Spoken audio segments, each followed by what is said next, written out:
bit of a heartbreaker, that one, Arthur.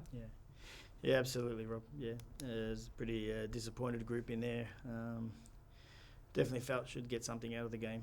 I think on the balance of play, two teams that really played a good game of football as well. It was a good game of football to watch. Obviously, they went ahead early, and they lifted probably for a certain period, and then felt we got into the game really well. Had a couple good chances, especially as soon as the half started again. Probably when we scored, didn't go on with it enough, and we know that they've got quality as well. So, the transition's always going to be a problem, and ultimately, that's probably where the game's won and lost. I guess it leaves you now. Do you think you'll need to win all 5 of your last 5 games to make the finals? Or? Yeah, you'll need to win all 5 to have a chance. That's even a chance still, because the way the points are looking at the moment, the teams that are 5th and 6th, they've still got the possibility of going above 40 points as well. So, that's what it's going to have to be, and if not, we're going to have to do our best at the end of the season regardless. We've made strides as a group to the point where we come into this room and we're disappointed to lose to Melbourne Victory, who's a club that is back in the place they should be based on the kind of resources that are afforded to them so far, and we're disappointed tonight. I guess 5 in a row is a big ask, but you got to believe that you can do it. Yeah, absolutely. I don't see a reason why you should put a line through it. Irrespective, we've got to back up. We've got a tough week. We've got Wednesday. We've got another game on Saturday. So it's going to be a big week for us, and the main thing is that they keep their heads up, because I still thought they performed very well tonight for large periods of the game, but it still wasn't enough in the end. No worries. Thanks, Rob. Cheers, So you were missing, obviously, Angus and Matt. How much an effect do you think that their absence had on the game and the final result? I don't think that affects the final result. I thought the players that came in did really well. We know obviously Matty and Gus are important players for us, but I was really pleased, especially Riley Wallen. I thought he came in. I thought for the majority he performed well, and he was ready, and he's been training hard for that opportunity. So in the end, that's the reason you've got a squad, like I said yesterday in the preview. And you had Sia Travanis get his first goal in the A-League. Yeah. What would that mean to him? Yeah, you could see what it means to him. I mean, Savas has been working hard. He's at the battle, because just when I felt he was probably hitting some form, he was one of the boys that got COVID as well and took a little bit of time to recover. So, he's been getting better, and he took his goal really well.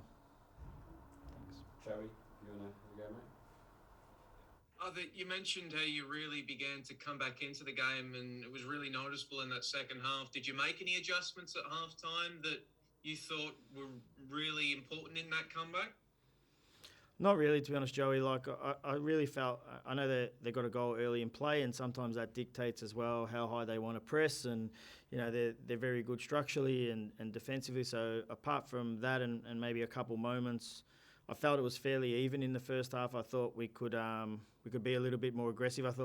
I also felt we could pass a bit more through the central areas as well. I thought we were going side to side too much, so it was just about being a bit more aggressive and playing forward and running forward. And like I said, we started the half really well. We hit the crossbar twice. They did as well. So like I said, every time they go forward, there's a threat. They've got quality players.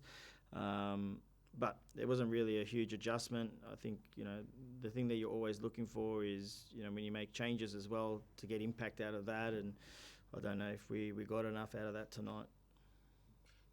Those crossbar chances about a minute into the second half, are they the type of chances that you'll be thinking about for weeks now?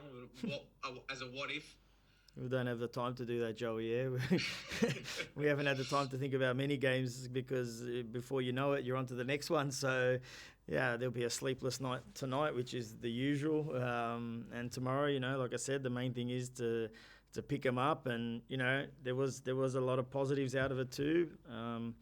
But overall, that's why they are where they are at the moment, and we are where we are, because, in the key moments where, we could probably go on and win the game, we don't. So that's a bit of a story of how it's evolved as the season's progressed. Just last one from me before I hand over to Nick, but you've got that short turnaround now before you go and face the Wanderers. Yeah, you'll have a couple of boys back from suspension, but any fitness or injury concerns out of this one? No, it doesn't seem so. I mean, look, the only one we tried to manage today was Oli Bumal, because he'd missed the last couple of games with hamstring, and we know how important it is for us, but at the same token, you know, we know what Wednesday is, we know what Saturday is, and you know, with the hamstring as well, the fatigue would probably rule him out on Wednesday. If we tried to push him through 95, he could have probably lost the whole season. So that was the only one really. The rest seemed to be okay. I haven't spent much time in there. It's more going to be just mentally, you know, recovering as well. Just one from me, Arthur. I mean, again today we saw Daniel Pena just, you know, go to another level in that second half. Really looked to take the game by the scruff of the neck. I guess, how'd you see his performance? Because, you know, without Angus, you did lose that little bit of extra creativity in midfield, but Daniel was able to obviously really stand up in those key moments. No, I thought, like I said, I don't know if we lost creativity. Gus gives us a lot of running power. That's really what he brings to this team in particular.